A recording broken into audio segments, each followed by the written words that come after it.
Coucou, c'est Michel, Michel Couage, je suis ravi de vous retrouver aujourd'hui pour cette nouvelle petite vidéo.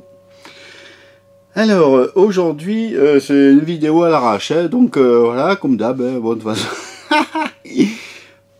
Je voudrais vous parler d'un sujet qui est peu évoqué et qui me tient à cœur. Voilà. Alors, je veux parler du fait de percevoir et de partager toutes les misères du monde. Alors, je vais m'expliquer. Hein. En effet, ce n'est pas notre rôle de partager tout ça. Je parle pour celles et ceux qui me regardent. Hein. Vous êtes éveillés, en période d'éveil, mais certaines et certains d'entre vous êtes empêtrés dans cette phase qui peut durer, qui est plus ou moins longue, où l'on voit ce qui se passe dans le monde, on est outré et on veut le faire savoir. Et on partage tout un tas d'informations sur les réseaux sociaux. En fait, ce que je veux vous dire aujourd'hui, eh bien, que ce n'est pas notre rôle.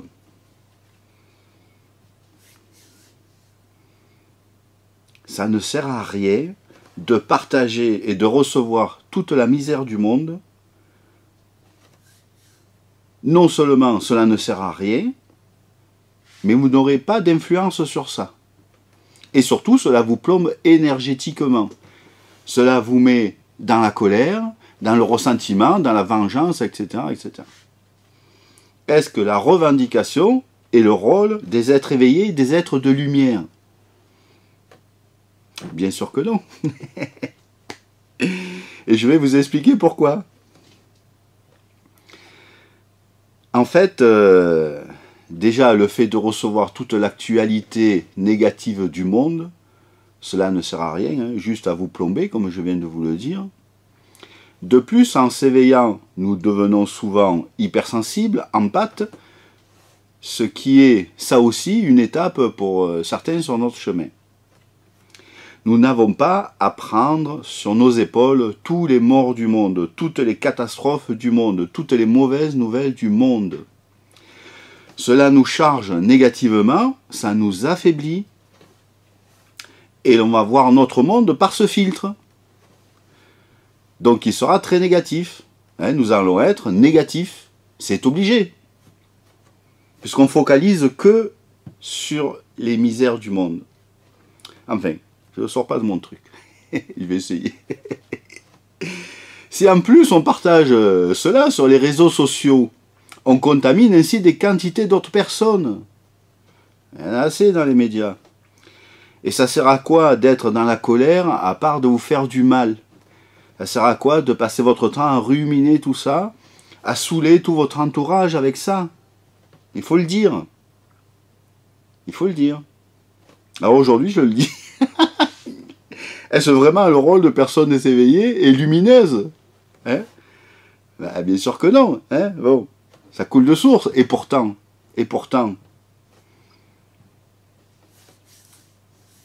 sur Facebook, je reçois... Enfin, bon, voilà, il y a beaucoup de choses qui sont partagées qui ne le méritent pas. Alors donc, mais cela peut être une étape hein, qui se présente à un moment donné sur notre chemin pour certaines personnes. Et j'y suis passé, moi, hein, ça m'est arrivé aussi. Et au plus vite on passe cette étape, au plus vite on se portera mieux. Hein. Tout ce que je vous retransmets, je l'ai passé. Donc c'est pour ça que je peux en parler. Hein. Donc, je vais vous dire tout à l'heure, dans un instant, quel est notre rôle. Mais prenons, il m'est venu plein d'exemples comme ça, et là je rentre de ma marche, et il m'est venu encore un autre exemple que je vais inclure dans ce que j'ai écrit hier. Alors, prenons un exemple de peuple. Lorsque j'étais, par exemple, en Papouasie-Nouvelle-Guinée, j'ai découvert qu'il n'y a pas si longtemps encore, hein, ils ne se déplaçaient pas d'une vallée à une autre. Par ce fait, bien que le pays ne soit pas si grand, ils ont développé plus de 700 langues différentes dans le pays. Incroyable, hein? Mais c'était comme ça dans beaucoup d'endroits dans le monde. Hein. Ils ne s'occupaient pas de la misère des autres. Ils en avaient bien assez des leurs. Autre chose. J'adore les chats, comme vous le savez, à peine ils miaulaient là, mais bon. Alors, pardon. Et j'adore bien évidemment tous les animaux, tout le vivant, hein, bien sûr, comme vous. Mais ça nous sert à quoi de servir qu'un chat a souffert à Hong Kong? Par exemple, hein, bon, c'est n'importe quoi, hein, mais à part de nous rendre tristes et pleurer parfois. Hein, je prends un exemple simple, mais le principe est le même pour tout. On n'a pas à connaître toute la misère du monde. Pourquoi devrait-on être en peine en permanence? Car lorsqu'on regarde tous les jours les infos, c'est bien de ça qu'il s'agit. Et oui. Je ne dis pas qu'il ne faut pas s'intéresser au monde, hein, mais prendre du recul et ne pas être sans arrêt devant ces chaînes de désinfo. Accueillir les informations avec beaucoup de recul. Devant ce déferlement de mauvaises nouvelles, devant les infos, on s'habitue, on se révolte tous les jours, un coup ce sera contre la météo, un coup ce sera contre un politique véreux, un coup ce sera contre un scandale financier, un coup contre un ouragan, un coup contre un feu, un coup on sera contre les prix qui ne cessent de grimper, etc., etc. Donc on est toujours énervé, quoi. Ça sert à quoi? Enfin, si, ça sert à quelque chose, mais pas pour nous. Finalement, on se révolte contre tout et cela abaisse sérieusement nos vibrations. Hein. C'est ça qu'il faut vraiment comprendre. Et donc, on s'éloigne de notre bien-être. Hein. C'est pour ça que c'est fait exprès, en fait. Hein. Bon, voilà, il faut le voir. Donc, vous le savez. Mais il faut en sortir aussi. Bien sûr qu'il faut tout accueillir, hein, mais n'a-t-on pas assez de ce qui se passe autour de nous? Avec les connexions au débit, on sait maintenant en direct que des gens en Australie souffrent, qu'en Chine il se passe ceci ou cela dans un quartier. Et de plus, on s'imagine que c'est tout comme ça dans le pays. Car les journalistes ne montrent qu'une infime partie de la réalité. Ils focalisent juste sur un angle infime, ce qui bien évidemment ne reflète pas la réalité. Il leur faut faire du sensationnel. Et surtout, il faut nous plomber. Voilà.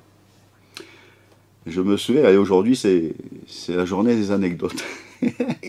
Je me souviens lorsque j'étais parti en Europe de l'Est. Ça m'avait marqué à l'époque.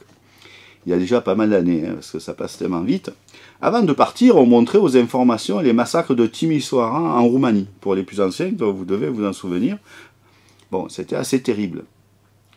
Bien sûr, lorsqu'il y a des morts, c'est dramatique, hein, on est d'accord. Mais les reportages laissaient penser qu'en Roumanie, que c'était quasiment la guerre civile, etc.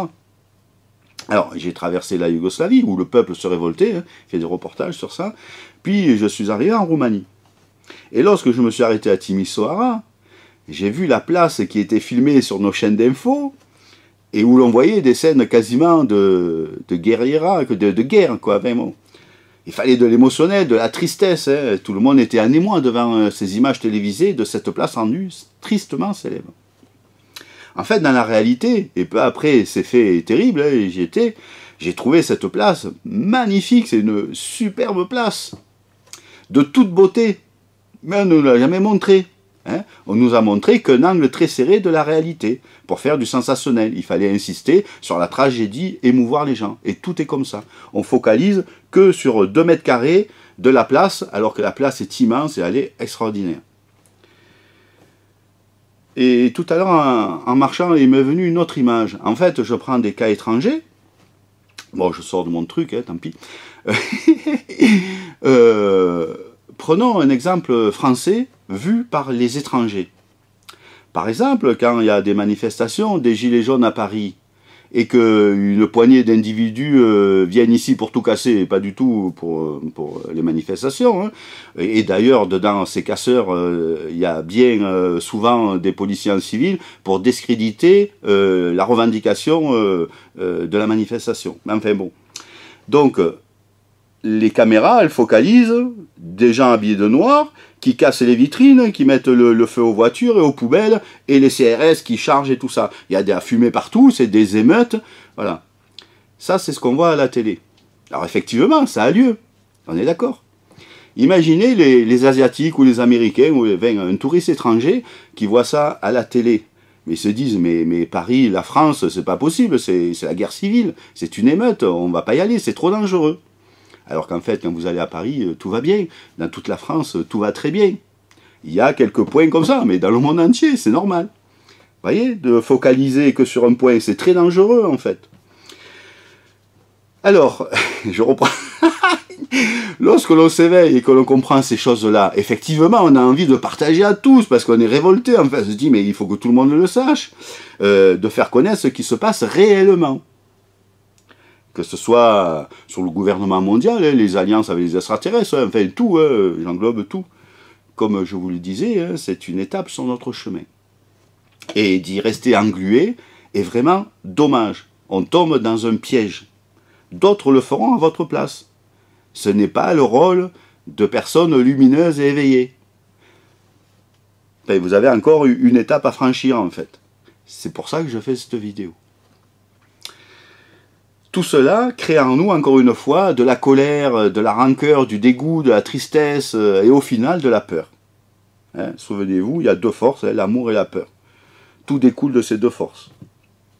Donc là, ça alimente la peur.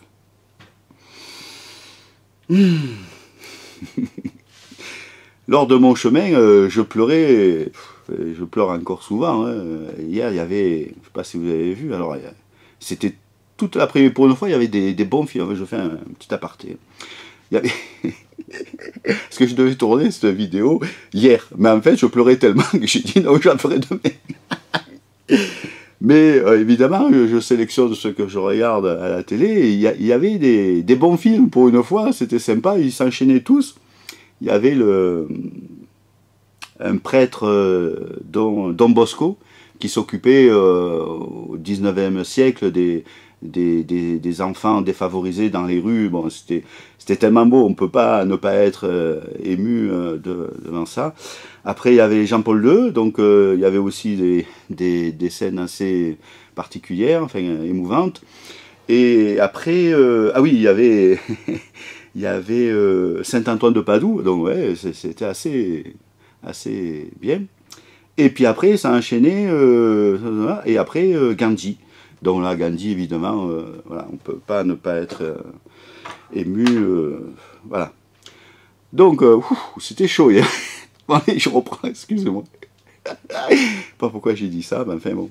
Ah oui, ouais, parce que je parle de pleurer, et c'est vrai que... Alors, je vais essayer de continuer mon conducteur. Voilà. Je pourrais... J'efface, je recommence. Chaque fois que je me sors de mon conducteur, c'est comme ça. Alors, lors de mon chemin, je pleurais parfois lorsque je regardais les infos, tellement c'était violent. Oui, parce que là, maintenant, je choisis ce que je regarde. Hein. C'est beau d'être ému devant quelqu'un qui tend la main à quelqu'un qui en a besoin. Mais de pleurer devant quelqu'un... Je me souviens une fois, ça m'avait vraiment... c'était des jeunes aux infos, ils faisaient voir, ça avait été filmé. Des jeunes qui prenaient un autre jeune au hasard, comme ça, il n'avait pas de bol, il était là, et il le massacrait, et il le filmait. Et il mettait ça sur les réseaux. Enfin bon, voilà. Alors, je ne sais pas pourquoi j'ai dit... Ah, je vais continuer mon conducteur. Alors, donc je regardais ces infos tellement c'était violent, hein, donc ça me faisait pleurer. Et ça fait pleurer beaucoup d'entre nous qui devenons hypersensibles, évidemment, par l'éveil. Donc ces phases d'empathie, d'hypersensibilité se transforment aussi en même temps que l'on avance. Hein, on reste très sensible, bien sûr, hein, bon, voilà, mais on connaît moins ces pics d'hypersensibilité lorsque l'on voit les souffrances du monde et qui nous sont insupportables et qui nous font pleurer. Voilà. Je précise que l'on pleure aussi lorsque l'on reconnaît l'amour, la joie, la liesse, la ferveur populaire, etc. Voilà, moi je préfère alimenter, je préfère que mes larmes coulent pour ça que pour cette violence gratuite et inutile et absolument inadmissible. Donc, allez, je reprends le cours. Ah, elle va durer cette vidéo, je sais. Donc, vous voyez que l'on n'a pas besoin de savoir tout ce qui se passe en permanence de dramatique à l'autre bout du monde. Les belles expériences, les millions de belles expériences qui se passent chaque jour dans le monde, celles-là, on ne les voit quasiment jamais. Sur 30 minutes de journal télévisé, on en glisse parfois 1 minute et demie ou 2 minutes hein, pour faire bien, pour passer la pilule. Tout cela nous bloque et nous empêche d'avancer sur notre chemin. Voilà, c'est ça le message aujourd'hui que je veux faire passer. C'est-à-dire que cela nous empêche de trouver la sérénité et la plénitude. Quand on est dans la colère, on ne peut pas être dans la sérénité, dans la plénitude. Hein? Quel dommage, quel gâchis. Ne vous laissez pas avoir. Des morts, il y en a des millions dans le monde et tous les jours. Mais il y a aussi des millions de naissances. À ce moment-là, on ne s'en sort plus, quoi. On fait grandir ce qu'on alimente le plus. Comme je vous le disais dans d'autres vidéos, dans la dernière d'ailleurs. L'amour ou la peur? C'est la fameuse histoire des deux loups. Ah ben tiens, si vous ne la connaissez pas, cette légende amérindienne, je vais vous le raconter. Ce sera sûrement plus parlant, parce que moi je parle souvent en pensant que tout le monde sait ce que je sais. C'est un peu mon défaut. Donc, un soir, un vieil Indien Cherokee raconte à son petit-fils l'histoire de la bataille intérieure qui existe chez les gens.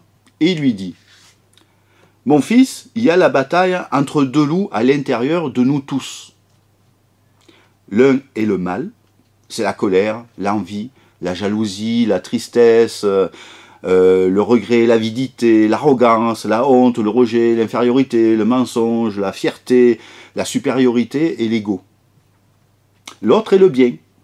C'est la joie, la paix, l'amour, la gentillesse, la bienveillance, l'empathie, la générosité, la vérité, la compassion et la foi.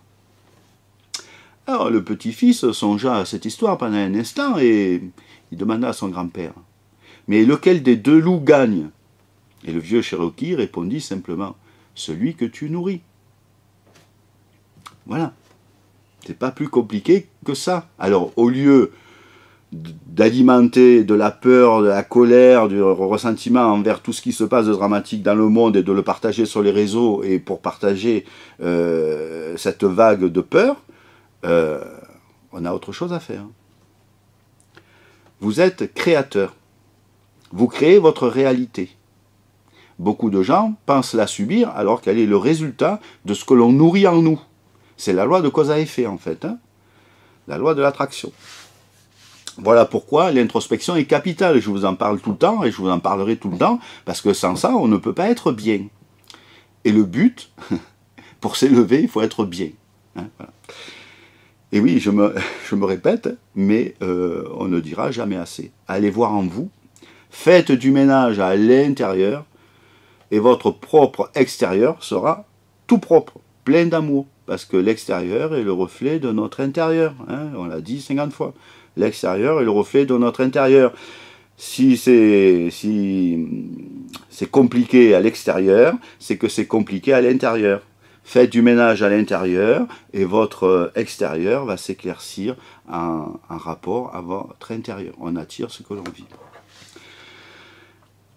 Ça, vous le savez, puisque vous me regardez depuis un moment. Mais bon, il y a des nouveaux qui arrivent, donc c'est bien de le... Et puis c'est bien de le revoir. Et de le revoir. Tant qu'il faut, tant qu'on n'est pas bien, en fait. On peut donc choisir de voir l'ombre, le négatif, partout. Ou on peut aussi décider de regarder de l'autre côté, l'autre face, hein, ainsi que de regarder la beauté en toute chose. Et accepter que dans ce monde fantastique, dans ce paradis, changer la batterie. Bon, eh ben... je reviens tout de suite. Voilà, c'est magique, hein, c'est rapide. Alors donc, je vous disais que... oui, c'est à nous à voir. Hein. On peut soit voir tout par le filtre de la peur, hein, donc, et du coup vous serez toujours mal, ou par le filtre de l'amour, et là vous serez toujours bien. Alors je reprends mon conducteur. Oui, je vous disais que d'accepter que dans ce monde fantastique, dans ce paradis, il y a un peu de souffrance. C'est normal, nous sommes dans un monde de dualité. Et la souffrance nous permet d'aller vers la non-souffrance, donc vers l'éveil. Hein, je le répète encore aussi, ça. Bon. Il y a infiniment plus de belles choses que de mauvaises. Mais à la force de voir que des mauvaises, on a l'impression que ce monde est vraiment pourri. Alors qu'en fait, c'est un paradis. Et je vais vous le démontrer. Tiens, allez. Voilà, hein, mais à force de regarder que des mauvaises choses, on finit par croire que notre monde est pourri et que tout va mal. Et c'est faux. Voilà, il faudrait que je suive plus mon conducteur des fois. Alors oui, il faut agir sur ce que l'on peut agir, mais lâcher prise sur ce que l'on ne peut pas changer. Accepter, au lieu de s'élever en chevalier blanc, pardon, mais qui ne changera rien, et qui aura perdu bien de temps, et qui aura alimenté un nouvel égrégore d'ombre. C'est bête, quoi. La meilleure solution, hein, à mon sens, est de limiter les informations, comme beaucoup font déjà. Hein. Tous ces programmes télévisés où l'on voit des meurtres sans arrêt, des policiers sans arrêt, des avocats sans arrêt, on zappe tout, c'est que ça, quoi. En fait, ça limite beaucoup la télévision, c'est peut-être 90% des programmes. Ouais, j'en peux plus, on n'en peut plus tous, là. Même les dessins animés sont violents. La violence est partout dans les médias. Est-ce normal? Oui, car encore une fois, hein, on le sait, hein, c'est fait exprès pour plomber les gens, afin qu'ils ne s'éveillent pas plus que ça, et qu'ils aient besoin d'un chef de guerre, hein, un président. Enfin bon, bref, rentre pas là-dedans moi aussi. Hein.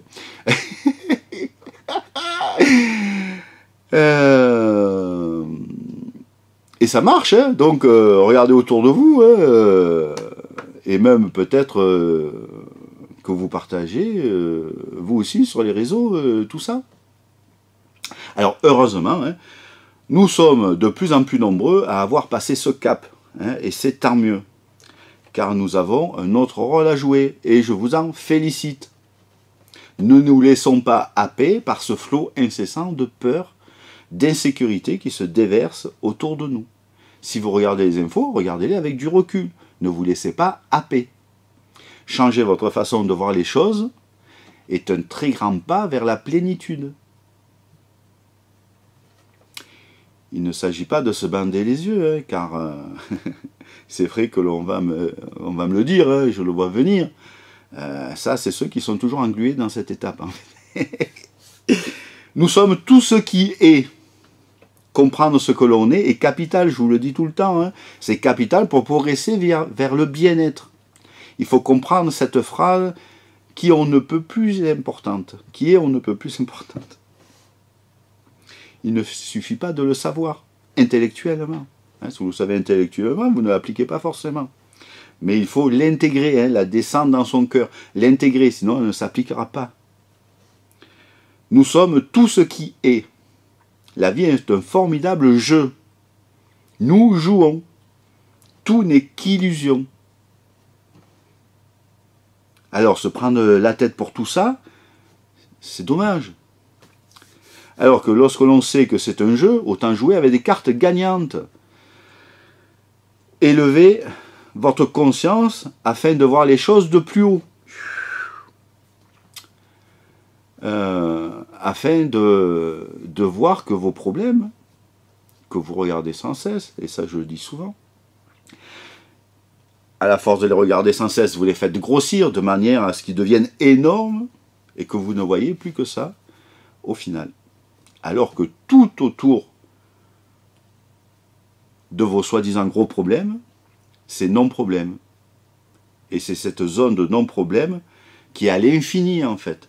Et la zone où il y a problème est toute petite, toute petite. C'est comme les journalistes qui focalisent que sur une image qui fait trembler le monde, alors que tout autour, à l'infini, c'est magnifique. Donc il faut activer son discernement. C'est tout. Je ne donne pas des leçons, hein. Moi c'est juste des conseils parce que je suis passé par là. Il y a quelques années, je partageais tout aussi, comme beaucoup l'ont fait, et qui ont passé une autre étape. Mais j'en connais certains qui n'arrivent pas à passer cette étape. Voilà pourquoi je fais cette vidéo. Ils se reconnaîtront. J'espère. Ou pas. Donc, élever sa conscience permet déjà de voir ça. Hein, relativiser. Défocaliser. Ce que vous vivez parfois est très difficile. Hein. Bon, je ne vais pas expliquer tout le processus, hein, pourquoi on vit ça ici. Hein. J'ai déjà expliqué, ou on verra dans une autre vidéo. Mais prenez conscience de la chance que vous avez. Pardon. Hein. On ne prend pas suffisamment conscience de la chance que l'on a, même si on a des soucis. Oui, tout le monde en a, c'est normal. C'est la vie. Un exemple.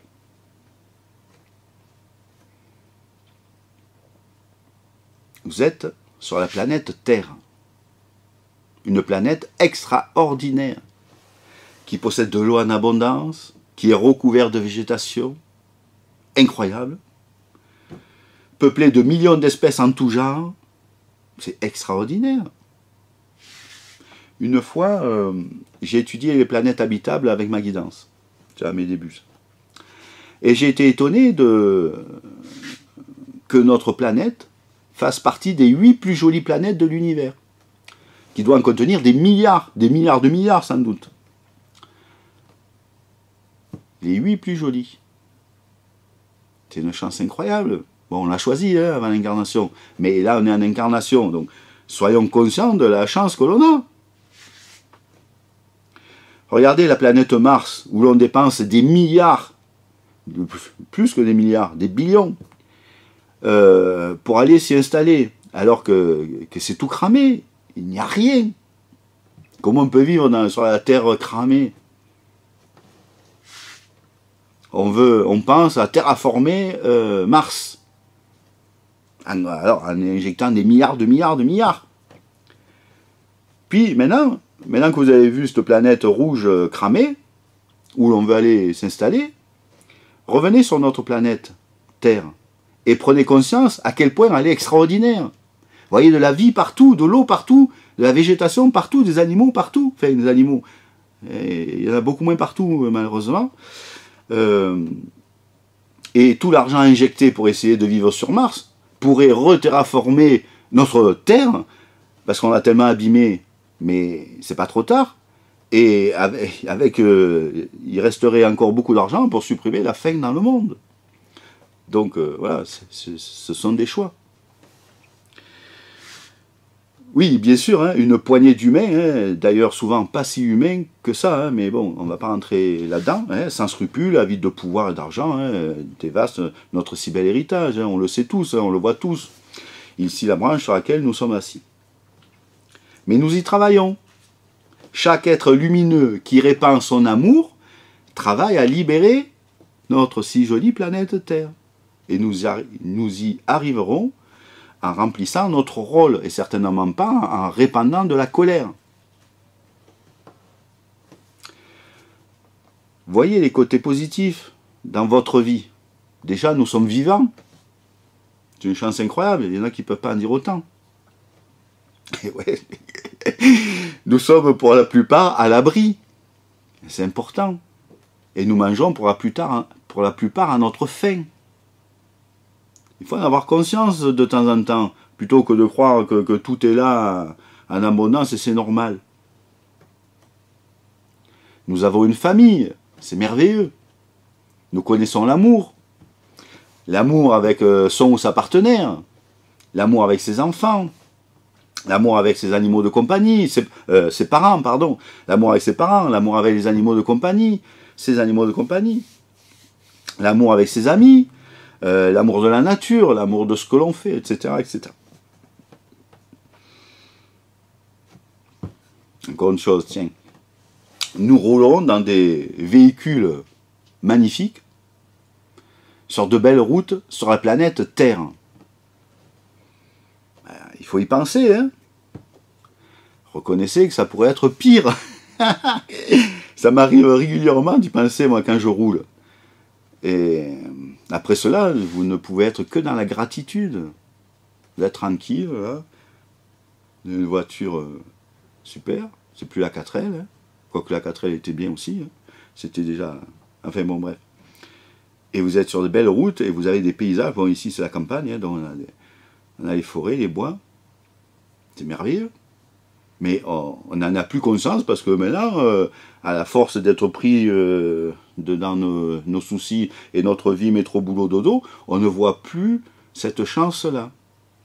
Et de voir la beauté en toute chose, ça en fait partie. Donc, combien sommes-nous à penser à ces faits qui sont pour le moins extraordinaires? La biodiversité est incroyable sur notre planète Terre. Combien sommes-nous encore à la regarder vraiment? J'avais créé un musée sur les insectes du monde pour sensibiliser les personnes au respect de la nature par la connaissance des insectes. Nous sommes entourés d'insectes, enfin maintenant beaucoup moins, parce qu'on vit dans un monde aseptisé qui va nous amener quelques soucis, mais c'est pas ça que je veux dire. C'est que les insectes, on les connaît pas, donc chaque fois qu'on voit un insecte, tac, on le tue parce qu'on croit que ça nous pique. Mais il existe plusieurs millions d'espèces d'insectes, un peu plus d'1 million décrites, mais il y en a au moins 5 millions, on estime, et il n'y en a que 1500 qui peuvent piquer. Ou 15 000, je ne sais plus, à force. Mais enfin bon, c'est insignifiant, c'est 0,0001% des insectes qui peuvent être néfastes pour l'homme. La plupart des insectes sont, je ne sais pas pourquoi je parle d'insectes aujourd'hui, sont utiles, hein, soit ils pollinisent, soit ils donnent à manger aux oiseaux, les oiseaux eux-mêmes, enfin c'est la chaîne alimentaire et c'est la chaîne de la vie, quoi. Les insectes, c'est la vie. Quand il n'y aura plus d'insectes, ce qui se passe actuellement, hein, on voit presque pratiquement plus rien, on ne pourra plus survivre. 80% de ce qu'on mange est pollinisé par les insectes. Alors, on a interdit les pesticides après 20 et quelques années de polémique. On a interdit les pesticides néonicotinoïdes, mais je crois que c'est 133 dérogations de culture qu'ils ont réussi à avoir. Donc en fait, c'est pas interdit. Il y a 133 cultures, donc pratiquement tout, quoi, parce que 133 plantes à planter. Enfin, je veux dire, on se fout de la nature, quoi. En fait, on se fout de nous. On se tue nous-mêmes. Enfin, bon, c'est pas ça que je voulais dire aujourd'hui. Alors, donc, je pars encore. Alors, où j'en étais? Alors, donc, et pour parler de votre situation, même si vous vivez une période difficile, surtout en ce moment, hein, c'est vrai que c'est pas simple, regardez ce qui se passe pour certains. Ah ben non. Pardon. Certaines se font violer et torturer. D'autres se font taper à mort. D'autres, certains n'ont pas de toit. Certains n'ont pas à manger. Certains ont tout perdu. Et certains se font tuer au nom d'une idéologie d'un seul mégalomane. Hein, ce qui se passe en ce moment.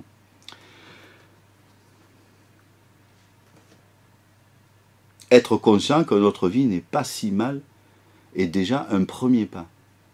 Être conscient de la chance que l'on a participe à aller vers notre bien-être, en relativisant nos problèmes, en les accueillant. Et c'est déjà beaucoup. Et c'est déjà beaucoup. Alors, si en plus, on nous met tous les problèmes du monde sur nos épaules, j'en peux plus. C'est trop. C'est beaucoup trop pour bien des personnes. Et comme je le disais, cela crée des égrégores négatifs qui grossissent. Hein, et cela fait un poids de plus sur nous et nous en avons en général déjà bien assez. Donc, quel est notre rôle à nous? À celles et ceux qui ont déjà fait leur introspection, qui est indispensable, hein, enlever tous ces traumas qui nous polluent de l'intérieur, qui continuent à faire des bulles négatives dans notre... Imaginez-vous, vous êtes un être de lumière, imaginez-vous avec un grand halo de lumière, on attire ce que l'on vibre, donc on devrait attirer la lumière. Mais seulement dans notre grosse bulle de lumière, nous avons une bulle là, qui vibre négativement, c'est la peur. Une autre bulle là, qui vibre négativement, c'est la culpabilité. Une autre bulle là, c'est le stress, le non-amour, enfin on peut en trouver plein. Et comme on attire ce que l'on vibre, tant qu'on n'a pas fait cette introspection et enlevé, dissous tout ce que l'on a de négatif en nous, eh ben on va le retrouver à l'extérieur, c'est normal. Hein, tout est simple, hein, je vous ai déjà dit. Bon, je reprends mon... la vidéo, elle va durer. Alors, donc, quel est notre rôle à nous? qui avons terminé ou déjà fait en bonne partie l'introspection et qui avons compris qui nous sommes. Parce que ça aussi, si on ne comprend pas qui l'on est, on ne peut pas atteindre les capacités que l'on peut avoir. Car comprendre ce que nous sommes est la clé de voûte de l'éveil et donc du bien-être. L'éveil, c'est trouver la plénitude finalement, le chemin de la source, de Dieu. Nous sommes pure conscience, la plus haute partie de la source, de Dieu, justement, tiens. Mais en fait, nous sommes encore plus que cela. Nous sommes la source elle-même. Nous sommes Dieu. Il n'y a pas de séparation. Hein, je vous le dis maintenant à chaque fois, parce qu'il faut avancer. Nous sommes tout ce qui est. Le bien, le mal, la joie et la souffrance. Et notre rôle à nous, une fois passé ce cap où l'on est pris dans un rôle de dénoncer tout et n'importe quoi, eh bien, c'est tout simple, c'est de répandre l'amour. L'amour autour de nous, y compris sur les réseaux.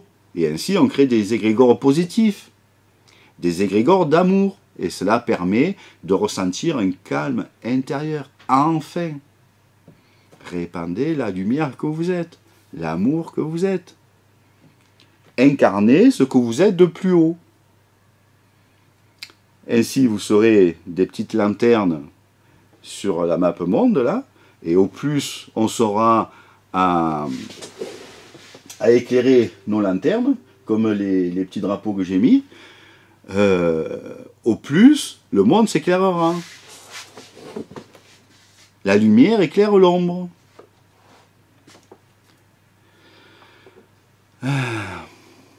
C'est donc le meilleur moyen d'éclairer le monde, de changer notre monde. Ainsi, on augmente nos vibrations au lieu de les affaiblir. Et du coup, c'est plus facile d'accéder à ce que l'on est de plus haut.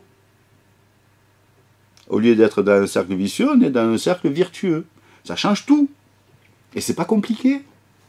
C'est pas compliqué. Le chemin spirituel, c'est un cheminement.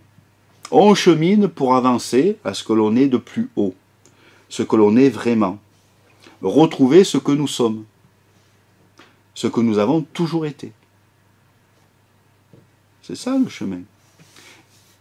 Et de s'épurer au passage pour arriver plus haut. Donc, et pour cela, nous devons monter en vibration et incarner ce que l'on est vraiment de plus haut. Voilà ce que je vous disais. Encore une fois, nous ne sommes pas séparés. Choisissez de vibrer l'amour plutôt que l'angoisse, la peur, le désespoir et la tristesse. C'est ainsi que le monde ira mieux. Ce n'est certainement pas en alimentant la peur. Lorsque l'on partage tous ces faits révoltants sur ces réseaux, on alimente la peur, pas l'amour. Mais souvent on ne le voit pas, on croit bien faire.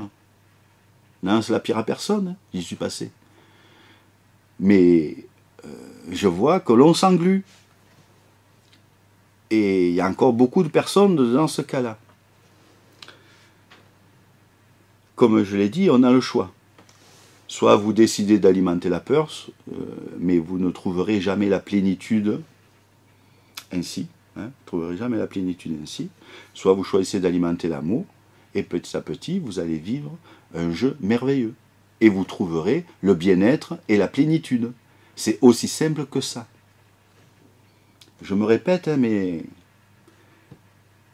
je pense qu'il faut le faire. Je vous ai déjà dit que tout était simple. Donc voyez-le vraiment comme ça. Chaque continent, chaque pays, chaque région, chaque village, et même chaque personne, et même chaque centimètre carré de nous est un incroyable écosystème. Et il y a déjà tant à faire en nous, sur nous, chez nous, dans notre quartier, dans notre arrondissement, dans notre ville, dans notre village, que l'on n'a pas en plus à s'occuper du quartier à l'autre bout du monde, si ce n'est pour aider à trouver la paix, d'accord? J'espère que j'arrive à me faire comprendre, c'est si important. Je sais que cela peut être difficile à avaler hein, lorsque nous sommes malades ou encore handicapés ou dans une situation compliquée. Mais encore une fois, n'oubliez pas qu'en élevant votre conscience, vous verrez que tout cela est un jeu, une grande pièce de théâtre. Prenez de la hauteur, voir les choses de plus haut, d'un autre angle, défocaliser, répandre son amour, sa lumière. Voilà le rôle de celles et ceux qui souhaitent aller plus loin sur leur chemin et trouver ainsi la paix, la sérénité, la joie et la plénitude.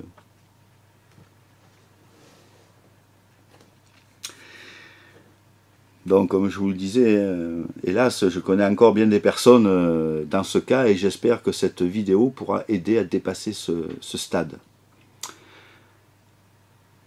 Voilà. Donc, hier matin, lors de ma marche, là, il m'est venu de vous parler de ça. Heureusement, cela ne parlera pas à tous. Et c'est tant mieux. Hein. Vous êtes nombreuses et nombreux à me regarder qui avaient dépassé cette étape. Mais, ou que vous l'ayez sauté. Hein. Mais, vous reconnaîtrez sans doute des personnes dans ce cas. Et vous pourrez peut-être les aiguiller afin qu'elles passent cette étape de la revendication. Vous répandrez ainsi votre amour. C'est cela aussi l'amour. Aider l'autre, car rappelez-vous, il n'y a pas d'autre. Voilà. J'ai terminé. Pardon. Je vous souhaite une merveilleuse journée d'amour et de plénitude. Je vous aime très fort. Namasté. Bye bye.